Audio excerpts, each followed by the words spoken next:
حضرت مولانا مفتی عبدالرحیم صاحب قاسمی دامت برکاتہم العالیہ۔ السلام علیکم ورحمۃ اللہ وبرکاتہ۔ درود شریف پڑھ لیجیے۔ اللہم صلی علی سیدنا و نبینا و حبیبنا وقدوتنا و امامنا و شفیع ذنوبنا محمد كما صليت وسلمت وباركت وترحمت على إبراهيم إنك حميد مجيد. الحمد لله نحمده ونستعينه ونستغفره ونؤمن به ونتوكل عليه ونعوذ بالله من شرور أنفسنا ومن سيئات أعمالنا من يهده الله فلا مضل له ومن يضلله فلا هادي له وأشهد أن لا إله إلا الله وحده لا شريك له وأشهد أن سيدنا وسندنا وشفيعنا وحبيبنا وإمامنا وقدوتنا ومولانا محمدا عبده ورسوله صلى الله تبارك وتعالى عليه وعلى آله وصحبه وبارك وسلم تسليما كثيرا كثيرا. أما بعد فأعوذ بالله من الشيطان الرجيم. بسم الله الرحمن الرحيم. إن هذا القرآن يهدي للتي هي أقوم ويبشر المؤمنين الذين يعملون الصالحات أن لهم أجرا كبيرا وأن الذين لا يؤمنون بالآخرة أعتدنا لهم عذابا أليما. وقال رسول الله صلى الله تعالى عليه وآله وسلم إن الله تبارك وتعالى يرفع بهذا الكتاب أقواما ويضع به آخرين أو كما قال صلى الله عليه وآله وسلم. اسٹیج پر تشریف فرما حضرات علماء کرام، مہمانان اعظام، معزز سامعین، بزرگوں، دوستوں، بھائیوں اور پردہ نشین خواتین، ہماری ماؤں اور بہنوں،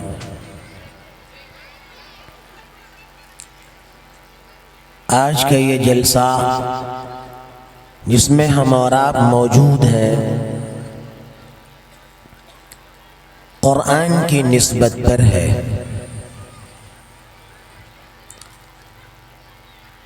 انسان کو اللہ تعالیٰ بہت سی سعادتوں سے، بہت سے انعامات سے نوازتا ہے۔ اس میں سے ایک یہ نعمت بھی ہے کہ اللہ تعالیٰ کسی خیر کے موقع پر ہم کو اور آپ کو شرکت کرنے کی سعادت عطا فرما دے، اور بڑی خوشی کی بات ہے کہ دنیا کے عظیم ترین ادارے کے عظیم ترین مبلغ، مخدوم گرامی القدر حضرت اقدس حضرت مولانا محمد عرفان صاحب قاسمی دامت برکاتہم تشریف لا چکے ہیں۔ تھوڑی دیر میں وہ آپ کے سامنے حاضر ہوں گے۔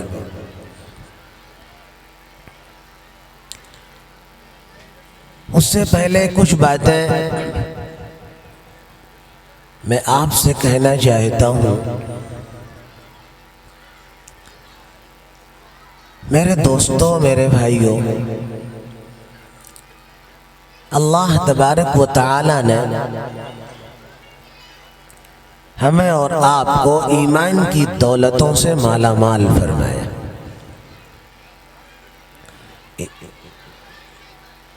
ایمان وہ دولت ہے، وہ نعمت ہے کہ اس کا کوئی بدل نہیں، اس کا کوئی جوڑ نہیں، اور اسی ایمان کے بدولت ہمیں اور آپ کو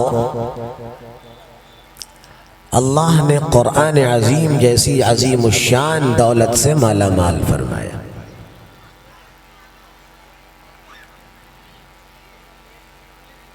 1400 سال سے زیادہ کا عرصہ گزر گیا،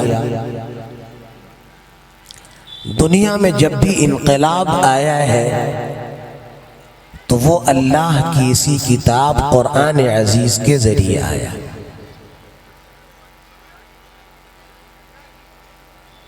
اللہ تعالیٰ نے دو بڑی عظیم الشان چیزیں عطا فرمائی ہیں،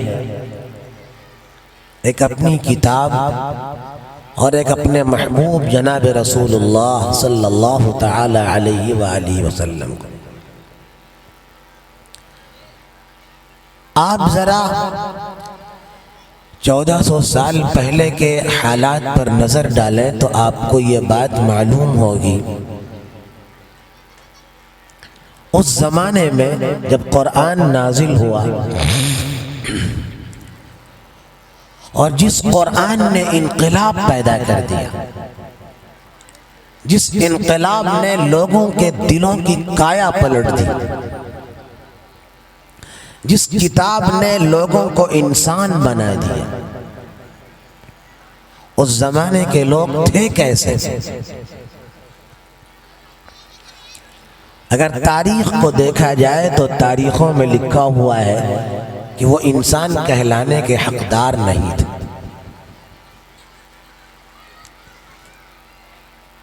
ظلم کے انتہا درجے پر پہنچ چکے تھے۔ ظلم کا حال یہ تھا کہ ایک آدمی دوسرے کے آدمی کے سر پر تلوار مارتا، نیزہ مارتا اور اس کا سر پھٹتا، اس سے خون نکلتا اور وہ اپنے چلو میں خون کو لے کر اس کو پی جایا کرتا تھا۔ اور اتنے صفاک دل تھے، اتنے سنگ دل تھے کہ انسانیت کا کوئی احترام ان کے یہاں نہیں تھا۔ نہ تو باپ اپنے بیٹے کو کوئی اہمیت دیتا تھا، نہ اپنے خاندان کو کوئی اہمیت دیتا تھا، نہ چھوٹا بڑوں کو اہمیت دیتا تھا، حتیٰ کہ باپ اس کے نطفے سے پیدا ہونے والی بچی معصوم سی ہوتی تھی، اس کو زندہ دفن کرنے میں انہیں مزہ آتا تھا۔ اتنے سنگ دل تھے، اتنے پتھر دل تھے کہ ننھی سی پیاری سی بچی ان کے یہاں اگر پیدا ہوتی تو وہ یہ سمجھتے تھے کہ یہ بچی اگر ہمارے گھر پر رہے گی تو ہماری ناک نیچی ہو جائے گی، کوئی ہمارا داماد بنے گا اور داماد کا احترام پاور ہم سے زیادہ ہوگا۔ اتنے سنگ دل تھے، اتنے سخت دل کے تھے، اگر کوئی آدمی اپنے جانور کو دوسرے کے جانور سے پہلے پانی پلا لیتا تھا، یا کسی آدمی کا جانور دوسرے کے کھیت میں منہ مار دیتا تھا تو اس پر تلواریں نکل آتی تھی، اور وہ تلواریں 1-2 سال نہیں چلتی، 20 سال 30 سال 40 سال 50 سال تک جنگیں چلا کرتی۔ اور جب باپ مرنے کو ہوتا تو اپنی اولاد کو بلاتا، بڑے بیٹے کو بلاتا کہ بیٹا یہ جنگ کی چنگاری کو بجھنے نہیں دینا، اگر بجھ گئی یہ چنگاری اس کا مطلب یہ ہے کہ تم ہماری اولاد نہیں ہو۔ شراب تو ان کی گھٹیوں میں اس طرح پڑی ہوئی تھی کہ اس سے زیادہ محبوب کوئی چیز نہیں تھی۔ خون بہانے کا معاملہ یہ تھا کہ انہیں خون بہانا محبوب مشغلہ معلوم ہوتا تھا۔ غور کیجئے، اس خطرناک ماحول میں اللہ نے جناب رسول اللہ صلی اللہ علیہ وآلہ وسلم کو مبعوث فرمایا اور قرآن جیسی مقدس کتاب نازل فرمائی۔ یہ قرآن آیا اور اس قرآن نے آ کے ان کی کایا پلٹ دیا، ان کے دلوں کا رخ موڑ دیا، ان کے سوچنے کا انداز تبدیل کر دیا۔ وہ لوگ جو اتنے سنگ دل تھے کہ ننھی بچیوں پر بھی رحم اور ترس نہیں آتا تھا، وہ انسانیت کے ایسے معیار پر پہنچ گئے اللہ کے نبی کی صحبت اور قرآن کی برکت سے کہ اقبال کو کہنا پڑا جو خود نہ تھے راہ پر وہ اوروں کے ہادی بن گئے، جو خود نہ تھے راہ پر وہ اوروں کے ہادی بن گئے، کیا نظر تھی جس نے مردوں کو مسیحا بنا دیا۔ ایک واقعہ مجھے یاد آیا، جناب رسول اللہ صلی اللہ علیہ وآلہ وسلم تشریف فرما تھے، صحابہ بیٹھے تھے، ایک آدمی آتا ہے، یا رسول اللہ کیا میری بھی توبہ قبول ہو سکتی ہے؟ آپ نے فرمایا تو نے کیا جرم کیا ہے؟ اس نے کہا میرا جرم بہت بڑا ہے۔ آپ نے فرمایا بتا تیرا جرم کیا تھا؟ وہ شروع ہو جاتا ہے، یا رسول اللہ میں سفر پر تھا، میری بیوی حمل سے تھی، سالوں بعد میں سفر سے واپس آیا، مجھے معلوم نہیں کہ میرے گھر پر بچہ ہوا کہ بچی ہوئی، مجھے پتہ ہی نہیں تھا، نہ یاد تھا۔ کئی سال گزر گئے، ایک دن میں اپنے گھر پہ آیا تو میں نے دیکھا کہ میری بیوی کی گود میں ایک معصوم بچی 5-6 سال کی چمٹی ہوئی ہے، اس سے پیار کر رہی ہے اور اس کے ساتھ کھیل رہی ہے۔ میں نے دیکھا تو میں نے کہا یہ بڑی پیاری اور معصوم بچی ہے، مجھے اس کی شکل پر، اس کی صورت پر پیار آ رہا تھا، تو میں نے کہا کاش کہ اس کا باپ اس کو دفن نہ کرتا۔ میری بیوی نے جب یہ سنا تو اس کو لگا کہ شاید میرے شوہر کے دل میں جانوروں کا دل جو تھا وہ ختم ہو گیا، انسانوں کا دل آ گیا۔ اس کی ہمت بڑھی اور اس نے کہا میرے سرتاج یہ کوئی اور نہیں، یہ آپ کی بچی ہے۔ اتنا سننا تھا میرے پیروں سے زمین نکل گئی۔ میں نے کہا میری بچی ہے؟ مجھے فوراً یہ خیال ستانے لگا کل کو یہ بچی بڑی ہوگی، اس کا رشتہ کرنا پڑے گا، کوئی میرا داماد بنے گا، کسی کے گھر میں میری بیٹی جائے گی، اس گھر والوں سے مجھے دبنا پڑے گا، اس خاندان والوں کے سامنے مجھے جھکنا پڑے گا، مجھے یہ برداشت نہیں ہے۔ چنانچہ میں نے اس بیٹی کو تیار کروایا اپنی بیوی سے اور میں نے اس بچی سے کہا کہ چل میں تجھے ٹہلانے لے چلتا ہوں۔ میں نے ایک پھاوڑا اپنے ساتھ لیا، میرے دل کے اوپر، میرے دماغ کے اوپر شیطان سوار ہو گیا۔ کہاں وہ معصوم بچی جس کے خوبصورت چہرے کو دیکھ کر میں فدا ہو گیا تھا اور میں سوچتا تھا کہ اتنی معصوم بچی کاش کہ اس کا باپ اس کو دفن نہ کرتا، اور کہاں میرے دل سے وہ ساری محبتیں نکل گئیں۔ میں نے اس بچی کو لیا، بچی بڑے ناز انداز میں دوڑ رہی تھی، ادھر ادھر اچھل رہی تھی کہ آج میرا باپ مجھے ٹہلانے لے جا رہا ہے۔ زندگی میں پہلی مرتبہ آج میں باپ کے ساتھ کہیں جا رہی ہوں۔ تھوڑی دیر کے بعد کچھ دور پہنچ کر جنگل آ گیا، میں نے پھاوڑے سے زمین کے گڈھے کو کھودنا شروع کیا۔ میری بچی پوچھتی ہے ابا جان یہ گڈھا کیوں کھود رہے ہیں؟ میں اسے کوئی جواب نہ دے سکا، میں گڈھا کھودنے میں مصروف رہا۔ دھوپ کی شدت تھی، دھوپ کی تمازت تھی، آسمان سے چلچلاتی ہوئی دھوپ کی وجہ سے میرے چہرے کے اوپر پسینے بہ رہے تھے۔ وہ میری معصوم اور پیاری بچی اپنے کپڑے کے دامن سے میرے پیشانی کو پونچھ رہی تھی، اور جب جب پھاوڑے سے مٹی اڑتی اور میری پیشانی پر پڑتی، وہ پیاری بچی اپنے کپڑے کے اور اپنے دوپٹے کے کنارے سے میری پیشانی کو، میرے چہرے کو صاف کرتی۔ مجھے کیا پتا تھا کہ ابھی چند منٹوں کے بعد یہ گڈھا اس کی قبر بن جائے گا۔ وہ اچھل رہی تھی، کود رہی تھی۔ اس کے بعد جب وہ گڈھا اتنا گہرا ہو گیا کہ میں اس کو اس میں دفن کر سکوں، میں نے اس بچی کو اس کے اندر پٹخ دیا۔ اللہ کے حبیب جناب رسول اللہ صلی اللہ علیہ وآلہ وسلم جو انسانوں کے لیے نہیں بلکہ جانوروں کے لیے رحمت بن کے آئے تھے۔ انسان تو بہت اعلیٰ، حدیث شریف میں آتا ہے ایک مرتبہ ایک اونٹ آیا، اس اونٹ نے آ کے آپ کو سجدہ کیا اور کچھ کہا اس نے۔ آپ نے پوچھا اس کا مالک کون ہے؟ مالک کو بلایا گیا، وہ آیا، آپ نے فرمایا کہ یہ اونٹ تمہاری شکایت کر رہا ہے کہ تم اسے پیٹ پر کھانا نہیں دے رہے اور کام اس کی طاقت سے زیادہ لے رہے۔ وہ نبی آخر الزمان جو اتنا رحم دل کہ جس کی تھوڑی سی دوری اور جس کا مقام سے ہٹنا ایک کھجور کا تنا برداشت نہیں کر پا رہا تھا۔ روایتوں میں آتا ہے کہ یہ جو ممبر مسجدوں میں بنے ہوئے ہیں، پہلے زمانے میں یہ ممبر نہیں تھے۔ ہمارے آقا و مولا جناب رسول اللہ صلی اللہ علیہ وآلہ وسلم کھجور کے تنے کے اوپر ٹیک لگا کر خطبہ دیا کرتے تھے جمعہ کا۔ جب وہ ممبر بنا اور آپ کھجور کے تنے کے بجائے ممبر پر تشریف لائے، وہ کھجور کا پیڑ، وہ تنا رونے لگا، اور اس طرح رونے لگا جیسے بچے سسکیاں مار مار کر روتے ہیں۔ آپ اترے اور آپ نے اس کو اپنے سینے سے چمٹایا اور آپ نے کہا اگر میں اس کو اپنے سینے سے نہ چمٹاتا تو یہ قیامت تک روتا ہی رہتا۔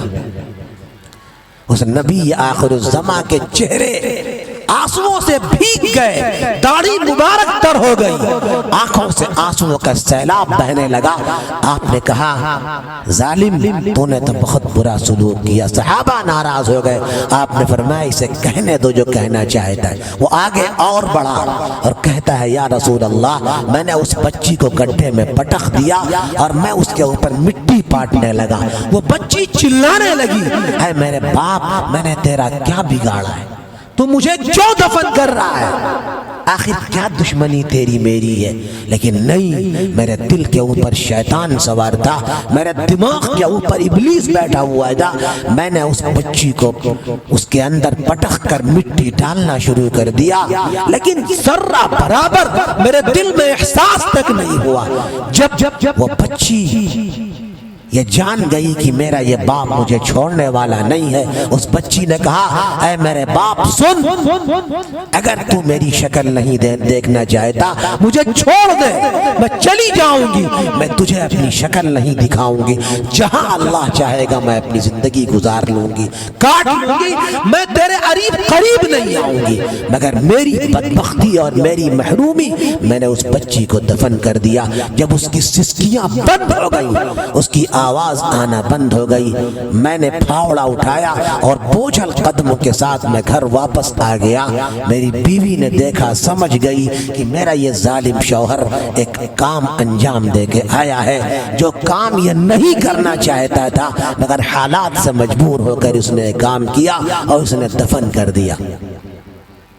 پھر کہتا ہے یا رسول اللہ، آج 40 دن ہو گئے اور 40 دن تک میں مسلسل خواب دیکھ رہا ہوں، مجھے راتوں کی نیند غائب ہو گئی، اور روزانہ وہ بچی میرے خواب میں آتی ہے اور کہتی ہے اے میرے ظالم باپ سن، کل قیامت کا میدان ہوگا، اللہ کی عدالت ہوگی، نبی آخر الزمان موجود ہوں گے، اور میں پوچھوں گی تجھ سے بتا تو نے مجھے کیوں دفن کیا تھا؟ یا رسول اللہ کیا میری بھی توبہ ہے؟ اللہ کے حبیب نے فرمایا تو نے بہت بڑا جرم کیا ہے، لیکن ان الاسلام یہدم ما کان قبلہ، اسلام پچھلے تمام برائیوں کو مٹا دیا کرتا ہے۔ تو کلمہ پڑھ لے، اشہد ان لا الہ الا اللہ، اشہد ان محمد رسول اللہ صلی اللہ تعالی علیہ وآلہ وسلم، اللہ تیرے اس سخت گناہ کو بھی مٹا دے گا۔ ایسے ظالم لوگ تھے۔ قرآن کہہ رہا ہے وَإِذَا الْمَوْءُودَةُ سُئِلَتْ بِأَيِّ ذَنبٍ قُتِلَتْ، اور جب قیامت میں پوچھا جائے گا کس سے؟ ان بچیوں سے جن کو زندہ دفن کر دیا گیا تھا، کس جرم میں تم کو دفن کیا گیا؟ ایسے ظالم لوگ۔ قرآن نازل ہوا، جناب رسول اللہ صلی اللہ علیہ وآلہ وسلم کا ساتھ ان کا ہو گیا، آپ کی صحبت سے فیض یاب ہو گئے وہ۔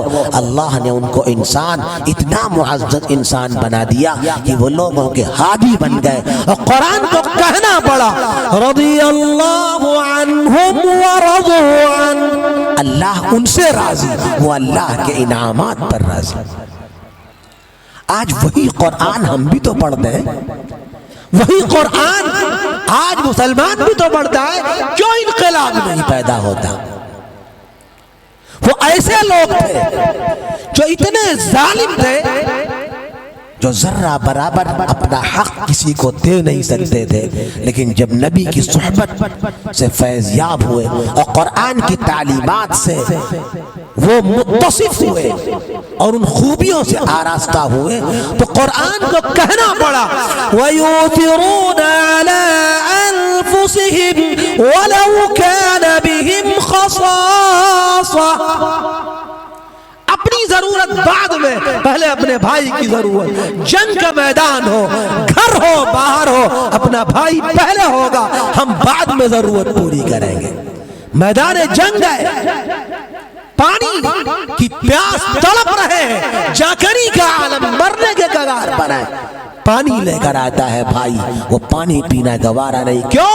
بغل میں دوسرے بھائی نے پوچھ لیا کہ مجھے پانی، وہاں پانی لے کے جاؤ۔ کس نے انقلاب پیدا کیا؟ یہ مزاج کس نے بدلا؟ یہ قرآن میں اللہ کے نبی کی صحبت نے بدلا۔ آپ واقعات جانتے ہیں، آپ کو معلوم، روزانہ کتابوں میں سنتے ہیں، ایک گھر کے اندر کوئی ہدیہ پہنچتا ہے، وہ سمجھتا ہے کہ میں اپنی ضرورت بعد میں پوری کر لوں گا، میرا بھائی زیادہ ضرورت مند ہوگا۔ ایک گھر نہیں، دو گھر نہیں، 7 گھروں تک وہ ہدیہ اور تحفہ واپس ہو کر پھر اسی گھر پہ آ جاتا ہے۔ یہ مزاج کس نے بنایا؟ یہ قرآن نے بنایا، نبی کی ذات نے بنایا۔ ایسے ظالم لوگ تھے جن کی موچھ نیچی نہیں ہو سکتی تھی، جن کی ناک نیچی نہیں ہو سکتی تھی، لیکن ایسے محبت کرنے والے بن گئے، مکہ مکرمہ سے مدینہ منور آ گئے۔ مدینہ کا انصار صحابی کہتا ہے، کیا کہتا ہے؟ مہاجر سے کہتا ہے، مکہ سے آنے والے آدمی سے کہتا ہے کہ دیکھو بھائی، آج سے ہم تم بھائی بھائی، میرے پاس 2 گھر ہیں، ایک گھر میرے لیے کافی ہے، دوسرے گھر میں تم رہو، ایک کھیت میرے لیے کافی ہے، دوسرے کھیت میں تم، میرے پاس 2 باغ ہیں، ایک باغ میرے واسطے کافی ہے، دوسرے باغ سے تم اپنا کام چلاؤ۔ یہ مزاج کس نے دیا؟ قرآن کو کہنا پڑا فَأَلَّفَ بَيْنَ قُلُوبِكُمْ فَأَصْبَحْتُمْ بِنِعْمَتِهِ إِخْوَانًا، ایسا جوڑ پیدا کر دیا، بھائی بھائی بن گئے۔ آج وہی قرآن ہم بھی تو پڑھتے ہیں، لیکن اس قرآن کا کتنا اثر ہمارے اوپر ہوتا ہے؟ ذرا غور کیجئے، قرآن نے عزت بخشی، آج یہ اکابر علماء بیٹھے، اللہ نے ان کو یہاں کیوں بٹھایا ہے؟ اللہ نے ان کو مسجدوں کا امام کیوں بنایا ہے؟ یہ قرآن کی برکت ہے۔ سیدنا عمر رضی اللہ عنہ خلیفہ تھے، انہوں نے مکہ مکرمہ کا حاکم اور گورنر بنایا تھا نافع ابن عبد الحارث کو۔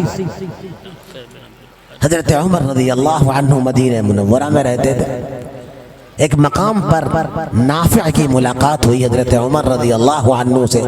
حضرت عمر نے پوچھا نافع تم تو مکہ سے آ گئے، یہ بتاؤ مکہ والوں پر کس کو اپنا نائب بنا کے آئے ہو، کس کو امیر بنا کے آئے ہو؟ تو انہوں نے کہا عبد الرحمن ابن ابزہ۔ حضرت عمر نے پوچھا یہ عبد الرحمن ابن ابزہ کون ہے؟ فرمایا کہ یہ میرا غلام زادہ ہے، میرے غلام کا لڑکا ہے یا غلام۔ آپ نے فرمایا مکہ کے سرداروں پر تم نے غلام کو امیر بنا دیا، کیوں بنایا؟ کہاں وہ سردار اور کہاں یہ غلام؟ تو انہوں نے فرمایا کہ اس لیے کہ وہ قرآن زیادہ جانتا تھا، اس لیے میں نے اس کو امیر بنا دیا۔ حضرت عمر رضی اللہ عنہ نے فرمایا اللہ کے نبی نے اسی لیے فرمایا ان اللہ تبارک و تعالی یرفع بهذا الكتاب اقواما ویضع به آخرین۔ اللہ تعالیٰ اسی قرآن کے ذریعے بلندی عطا فرماتا ہے۔ علامہ ابن عبد البر کو الاستیعاب میں لکھنا پڑا عبد الرحمن ابن ابزہ رفعہ اللہ بالقرآن، عبد الرحمن ابن ابزہ کو اللہ نے قرآن کے ذریعے بلند فرما دیا۔ قرآن آیا تو اللہ نے ان کو عزتوں سے نوازا۔ اقبال کو کہنا پڑا وہ زمانے میں معزز تھے مسلمان ہو کر، وہ زمانے میں معزز تھے مسلمان ہو کر، ہم آج خوار ہوئے تاریخ قرآن ہو کر۔ ہم نے قرآن چھوڑ دیا، قرآن کی تعلیمات کو چھوڑ دیا، ہم ذلیل ہو گئے۔ آج ذلتوں کے غار میں کیوں گر گئے؟ آج کے زمانے میں غور کیجئے آپ کے پاس کیا نہیں ہے۔ پچھلے زمانے کے مقابلے میں پیسہ بھی زیادہ ہے، طاقت بھی زیادہ ہے، حکومت بھی زیادہ ہے، کمیونٹی بھی زیادہ ہے، کوانٹیٹی بھی زیادہ ہے، لیکن آج کیوں پیچھے ہو گئے؟ کیوں ظالم ہمارے پیچھے پڑا ہوا ہے؟ آج ہمارے دشمن کیوں ہمارے پیچھے ہاتھ دھو کر پڑے ہیں؟ یہ ساری وجہ یہی ہے ہم نے قرآن کو چھوڑ دیا۔ صحابہ کہتے تھے کننا اذل الناس، کننا اذل الناس اعزنا اللہ بالاسلام و بالقرآن۔ ہم تو بڑے ذلیل لوگ تھے، بڑے گھٹیا لوگ تھے، اللہ نے اسلام و قرآن کی برکت سے ہم کو عزتوں سے نوازا، عزتوں سے مالا مال فرما دیا۔ آج ہمیں اور آپ کو عزتیں کیوں نہیں ملی؟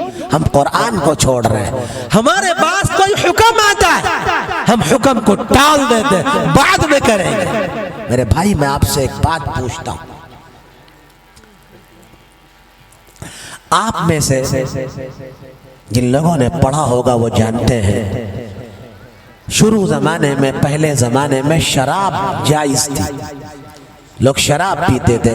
بھائی یہ جو لوگ سامنے کھڑے ہوئے ہیں، کرسیاں خالی، آ کے بیٹھ جاؤ، آگے وہاں بیٹھ جاؤ، کیوں کھڑے ہو؟ آؤ ادھر آؤ، آ جاؤ، اللہ اور اللہ کے نبی کے نام پہ آ رہے ہو تو آ جاؤ، یہاں آؤ، ادھر آؤ، اس طرف آؤ، آ جاؤ سب لوگ یہاں آؤ، آ جاؤ۔ بھائی جو منتظمین ہیں وہ یہاں لا کے بٹھائیں ان لوگوں کو، ادھر آ جاؤ، ادھر آ جاؤ۔ اللہ اچھا رکھے، یہ اس گاؤں کے لوگ بڑے اچھے لوگ ہیں، بڑے نیک لوگ ہیں، آئے آئے یہاں بیٹھے۔ ابھی حضرت تشریف لائیں گے، آپ لوگ یہ خالی رکھے ہوئے ہیں تو یہ اچھا نہیں لگتا، آ جائیے، آگے آ جائیے۔ جو لوگ پیچھے بیٹھے ہیں اس کو پر کر لیں، سردیوں میں بیٹھے ہیں یہاں خالی ہے، پردے کے نیچے آ جائیں۔ جو لوگ پیچھے بیٹھے ہیں آئیے بیٹھے، اللہ جزائے خیر دے، اللہ جزائے خیر دے، اللہ جزائے خیر دے، اللہ خوش رکھے، برکت دے۔ درود شریف پڑھ لیجیے۔ اللہم صلی علی اللہم صلی علی سیدنا و نبینا و حبیبنا و قدوتنا و امامنا مولانا محمد کما صلیت علی ابراہیم وعلی آل ابراہیم انک حمید مجید۔ میں یہ عرض کر رہا تھا کہ شراب پہلے زمانے میں جائز تھی، وہ شراب بعد میں حرام کر دی گئی۔ حضرت ابو طلحہ رضی اللہ عنہ ایک صحابی ہیں، ان کے مکان پر صحابہ بیٹھے تھے، شراب کا دور چل رہا تھا، گلی سے آواز آئی کہ شراب حرام کر دی گئی۔ قرآن کی آیت اتر گئی، یا ایہا الذین آمنوا انما الخمر والمیسر والانصاب والازلام رجس من عمل الشیطان فاجتنبوه۔ قرآن کہہ رہا ہے اے ایمان والو، شراب، جوا، لاٹری، ساری چیزیں چھوڑ دو، یہ سب گندی چیزیں۔ تو آواز آئی کہ شراب حرام ہو گئی۔ صحابہ بیٹھے تھے، بعض نے کہا کہ چلو پتہ کریں کہ شراب حرام ہو گئی کہ واقعی کسی نے اڑا دیا۔ ذرا جواب سنیے صحابہ کا، اور ذرا اپنے دل پر ہاتھ رکھ کے سوچئے کہ ہم کہاں ہیں۔ دوسرے صحابہ کہتے کہ نہیں، پتہ تو ہم بعد میں کریں گے، پہلے برتنوں کو توڑ دیں گے، شراب کو پھینک دیں گے، جو شراب کے جام ہونٹوں تک گئے تھے اس کو پھینک دیا انہوں نے۔ کیوں؟ اگر یہ شراب حرام ہو گئی تو ایک منٹ بھی اللہ کے حکم کو ماننے میں تاخیر نہیں ہونی چاہیے۔ اگر یہ شراب حرام نہیں ہوئی، تنو شراب منو شراب پھر لائی جا سکتی ہے، لیکن اللہ اور نبی کے حکم کو ماننے میں تاخیر ہو جائے، یہ ہونا نہیں چاہیے۔ صحابہ نے شراب کے جام ہونٹوں تک پہنچ گئے تھے، چھوڑ دے، شراب کے مٹکے توڑ دیے۔ آج ہم بھی تو انہی صحابہ کے ماننے والے ہیں، ہم بھی تو انہی صحابہ کے عاشق ہیں، نبی کے عاشقوں میں شمار ہوتا ہے۔ آج ہمارا کیا حال ہے، ذرا غور کیجئے، ہم کس طرح یاد کیجئے، آج پوری دنیا کے اندر دشمن ہمارا اور آپ کا رشتہ قرآن سے اور قرآن والوں سے کاٹنا چاہتا ہے۔ میرے بھائی، میں آپ سے کہتا ہوں، یہ مدرسے، یہ مکاتب اور یہ قرآن کی تعلیم گاہیں، یہ آپ کی دنیا کی بھی حفاظت کے ضامن ہے اور آپ کی آخرت کی بھی حفاظت کے ضامن۔ جب تک یہ مدرسے باقی ہیں، آپ کی نسل ایمان پر باقی رہیں گی۔ اگر یہ مدرسے اللہ نہ کرے، اللہ نہ کرے، اللہ نہ کرے ختم ہو جائے، آپ کی نسلوں کا ایمان برباد ہو جائے گا۔ آج جو آپ کے چہروں پر داڑھیاں ہیں وہ انہی مدرسوں کی برکت ہے۔ آج جو ان مسجدوں میں آپ سجدہ کرتے ہیں انہی مدرسوں کی برکت ہے۔ آپ آج کے زمانے میں جو آپ کو نکاح پڑھانے والے میسر ہیں انہی مدرسوں کی برکت ہے۔ آج آپ کے بچوں کو قرآن سکھانے والے میسر ہیں انہی مدرسوں کی برکت ہے۔ آج آپ کو مسئلے بتانے والے موجود ہیں انہی مدرسوں کی برکت ہے۔ یہ مدرسے معمولی نہیں ہے، یہ مکاتب معمولی نہیں۔ آج جو ہماری عورتوں کے چہروں پر نقاب پڑے ہوئے ہیں، دوپٹے پڑے ہوئے ہیں سروں پر، انہی مدرسوں کی دین ہے، انہی مکاتب کی دین ہے۔ مدرسوں سے رشتہ آج خوب کاٹنے کی سازش ہو رہی ہے، لیکن یاد رکھنا یہ مدرسے وہ ہیں جہاں سے اسلام کے محافظ پیدا ہوتے ہیں، اسلام کی حفاظت کرنے والے، اسلام کو پھیلانے والے پیدا ہوتے ہیں۔ یہ مدرسہ ہے، تیرا میں کدا نہیں ساقی، یہ مدرسہ ہے، تیرا میں کدا نہیں ساقی۔ یہاں کے خاک کے ذروں سے انسان بنائے جاتے ہیں۔ انسانیت اگر دیکھنی ہے مدرسوں میں آگے دیکھیے۔ انہی مدرسوں کی نسبت سے آپ آج اسلام پر باقی۔ علامہ اقبال گئے تھے اسپین و اندلس کے اندر۔ اندلس وہ مقام جہاں ایک زمانہ تھا دینی تعلیم گاہیں تھی۔ جامع قرطبہ وہی ہے، قرطبہ کی عظیم الشان مسجد، دنیا کی سب سے بڑی مسجد اس زمانے میں تھی۔ اب بڑے بڑے اولیاء اللہ کے سجدوں اور ذکروں سے اس مسجد کی فضائیں معطر تھی، لیکن جب وہاں کمیونزم آیا، مدرسے ختم ہو گئے، تو پھر وہی اندلس جہاں پر کوئی اسلام کا نام لینے والا نہیں رہ گیا تھا، مسجدیں ویران پڑی۔ ان مدرسوں کی قدر کیجئے۔ بڑے افسوس کے ساتھ کہنا پڑتا ہے آج مدرسے والے ہمارے بھائی، ہم خود بھی شامل ہیں مدرسے والے، ہم بھی آج ہمارے مدرسے والے بھائی در در جاتے ہیں، اور اللہ نے جن کو مال و دولت دے رکھا ہے وہ اپنے نشے میں چور ٹائم پہ ٹائم دیتے۔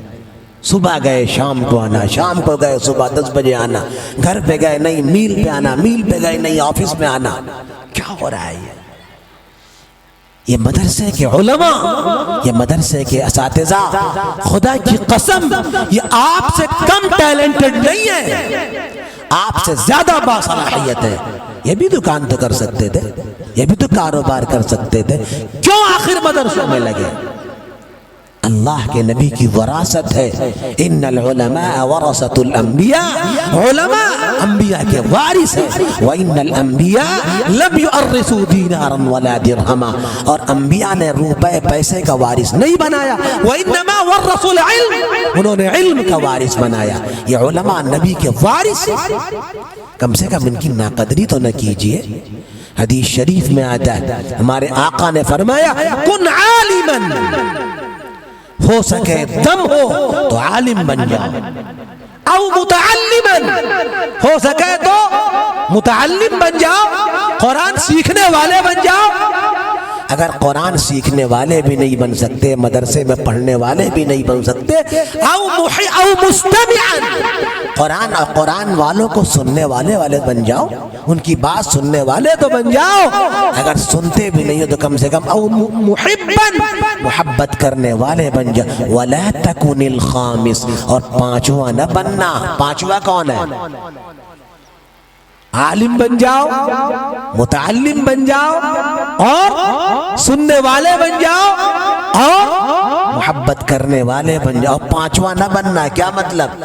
تنقید کرنے والے نہ بننا، پگڑیاں اچھالنے والے نہ بننا، ٹوپیاں اچھالنے والے نہ بننا۔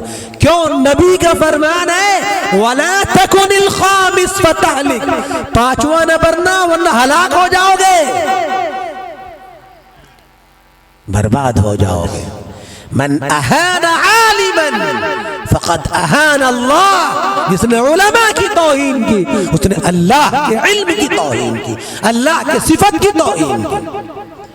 اس لیے علماء کی توہین سے اپنے آپ کو بچائیے۔ یہ علماء ہیں، اور علماء کون ہیں؟ جن کے لیے سمندر کی مچھلیاں دعا کرتی، سوراخ کی چیونٹیاں دعا کرتی۔ حدیث شریف میں وَإِنَّ الْمَلَائِكَةَ لَتَضَعُ أَجْنِحَتَهَا رِضًا لِطَالِبِ الْعِلْمِ، فرشتے اپنی پرواز کو روک دیتے ہیں۔ یہ علماء کی فضیلت، علماء سے محبت کریے۔ آج پوری دنیا میں مدرسوں کو مٹانے کی، بند کرنے کی سازشیں ہو رہی، مگر یاد رکھیے آپ اگر باقی ہیں، خدائے وحدہ لا شریک لہ کی قسم کھا کر میں یہ بات کہتا ہوں کہ یہ علماء آپ کی آخرت کے ضامن تو ہے ہی، آپ کی دنیا کی چیزوں کو بھی دیکھتے ہیں۔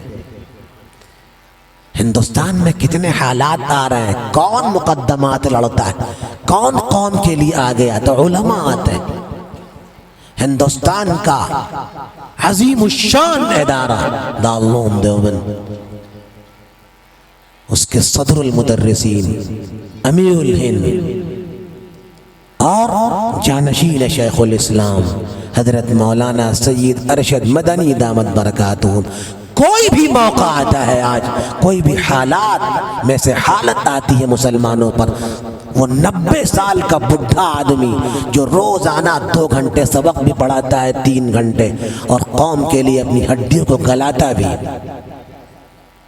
بڑے بڑے سیاسی بازیگر سب پھر گئے، کوئی کام نہیں آ رہا آپ کے۔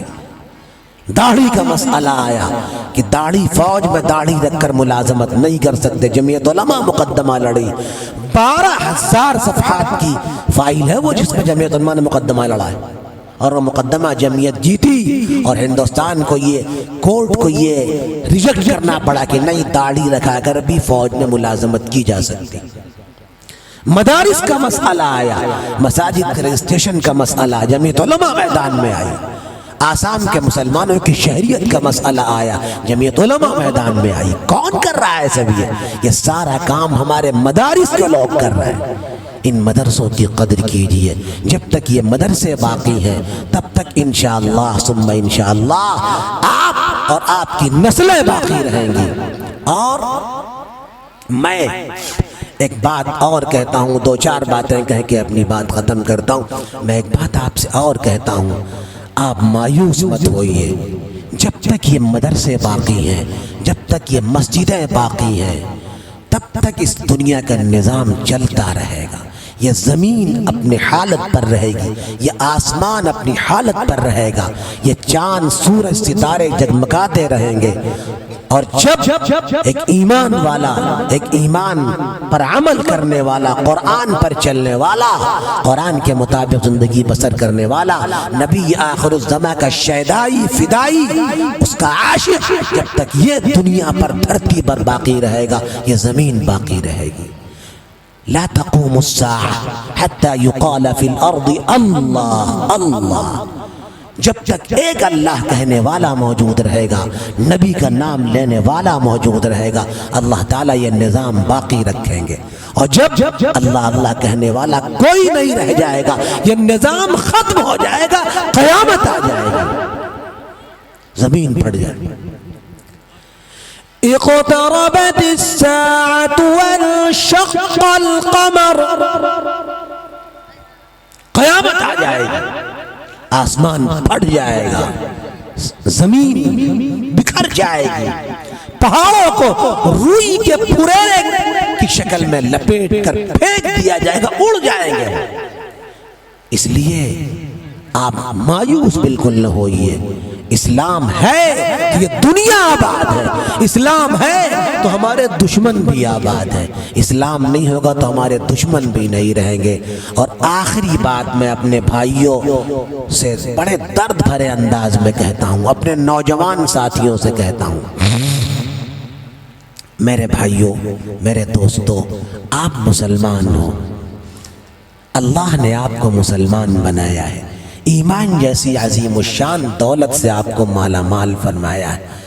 آج میرے بھائی, آپ کس انداز میں اپنے آپ کو اسلامی تعلیمات اور اسلامی پہچان سے متصف کر رہے ہیں, ذرا سوچئے تو. آج میں دیکھ رہا ہوں اکثریت ہمارے بھائیوں کی بیٹھی ہے, ان کے چہرے پر داڑھی نہیں.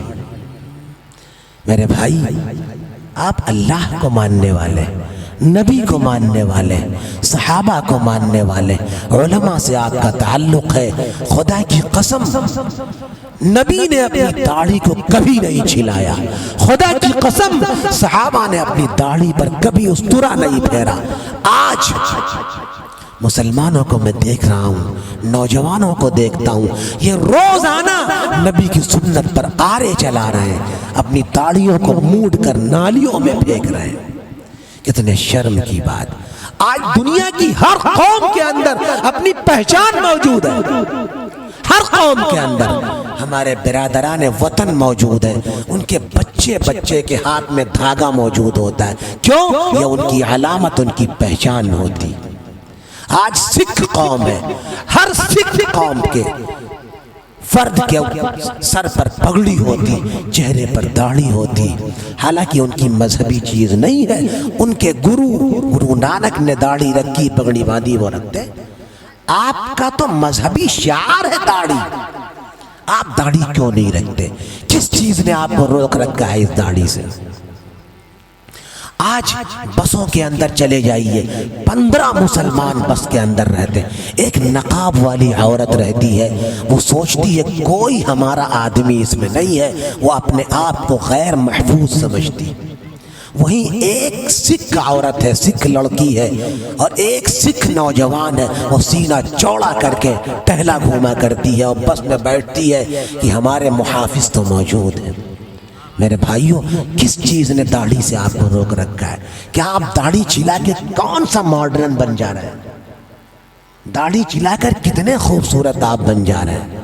یہ علماء بیٹھے ہیں آپ کے سامنے, ان کے چہروں پر داڑھیاں, کیا یہ بیکورڈ نظر آتے ہیں آپ کو؟ آج آپ داڑھیاں چھیلتے ہیں, نبی کی سنت کو اور نبی کی چہیتی چیز کو آپ نالیوں میں پھینکتے ہیں. بعض پرندوں کی تسبیح ہے, سبحان من زین الرجال باللحى وبالنساء الزوائب. بڑی پاک ہے وہ ذات جس نے مردوں کے چہروں کو داڑھیوں سے سجایا ہے, اور جس نے عورتوں کو بالوں اور چوٹیوں سے سجایا. میں ایک واقعہ سنا کے اپنی بات ختم کرتا ہوں. آزادی کی لڑائی تھی, جنگ آزادی کا موقع تھا. مسلمان گرفتار تھے, غیر مسلم بھی گرفتار تھے. مسلمان بھی تھے، غیر مسلم بھی تھے۔ مسلمانوں کی بیرک الگ تھی جیل میں، اور غیر مسلموں کی بیرک الگ تھی۔ مسلمانوں میں محمد علی جوہر بھی تھے، جن کو بعد میں مولانا محمد علی جوہر کہا جانے لگا۔ ایک دن جیلر نے حاضری لیا، سب کی اٹینڈنس لی، محمد علی جوہر کو روک لیا، باقی سارے علماء، حضرت مولانا حسین احمد مدنی، مولانا جعفر تھانیسری، حافظ ضامن شہید، بڑے بڑے لوگ سب جیلوں میں بند تھے، وہ سب چلے آئے۔ محمد علی جوہر کو جیلر نے روک لیا۔ نوجوانوں سننا یہ واقعہ غور سے، جیلر نے روک لیا اور کہا کہ تم مسلمان نہیں ہو، تم غیر مسلموں کی بیرک میں چلو، وہاں تم کو جانا ہے۔ انہوں نے کہا میں مسلمان ہوں، کلمہ پڑھ کے سنایا، مگر جیلر ماننے کو تیار نہیں تھا۔ اس نے کہا کس طرح تم مسلمان، تم کو مسلمان کیسے مانا جائے؟ چنانچہ بڑی بحث کی تو جیلر نے کہا ٹھیک ہے جاؤ۔ وہ جب آئے اپنی بیرک میں، شیخ الاسلام حضرت مولانا حسین احمد مدنی نور اللہ مرقدہ نے پوچھا جوہر کہاں رہ گئے تھے؟ تو جوہر نے کہا حضرت نہ پوچھئے، بڑا غضب ہو گیا آج۔ فرمایا کیا ہو گیا؟ کہا جیلر نے کہا کہ تم مسلمان نہیں ہو، تم ایمان کی دولت سے مالا مال، تم غیر مسلموں والی بیرک میں چلو۔ میں نے بہت خوشامد کی مگر ماننے کو تیار نہیں تھا، آخر کار کسی طرح میں چھوٹ کے آیا ہوں۔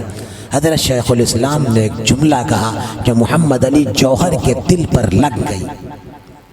کہا میاں جوہر، آج یہ دنیا ہے اور دنیا میں جیل، اور جیل کا غیر مسلم جیلر وہ بغیر داڑھی اور ٹوپی کو تم کو مسلمان پہچاننے سے، مسلمان سمجھنے سے انکار کر رہا ہے۔ کل اگر قیامت کے میدان میں محمد الرسول اللہ نے کہہ دیا کہ یہ میرا نہیں ہے، تب کیا ہوگا؟ تب تمہیں کون بچائے گا؟ کس کے سہارے تم جنت میں جاؤ گے؟ کس کی شفاعت سے تم جنت میں جاؤ گے؟ محمد علی جوہر کے سینے پر، دل پر وہ بات لگ گئی، اور بعد میں انہوں نے داڑھی رکھا لیا اور لوگ ان کو مولانا محمد علی جوہر کہنے لگے۔ تو میرے دوستو، آپ سارے نوجوانوں طے کرو کہ انشاءاللہ آج سے داڑھی نہیں چھلائیں گے، داڑھی پہ استورا نہیں پھیریں گے، کم سے کم آج اپنی قوم کے لیے داڑھیاں رکھا لو۔ آج بسوں میں، ٹرینوں میں مسلمان علماء اور حافظ جاتے ہیں، غیر قوم کے لوگ ان سے بدتمیزی کرتے ہیں، 10 مسلمان موجود رہتے ہیں، اور پتہ لگتا ہے کہ وہ حافظ، وہ عالم بیچارہ اکیلے ہے، کوئی پرسان حال نہیں۔ آپ نے ابھی پچھلے دنوں سنا ہوگا ایک پولیس کے آدمی نے 4 مسلمانوں کو ٹرین میں گولی ماری تھی اور ان کو شہید کر دی۔ کون تھے مسلمان؟ جن کے چہرے پر داڑھیاں تھیں۔ اگر وہی سب کے چہرے پر داڑھیاں ہوتی، اس کی ہمت نہ پڑتی۔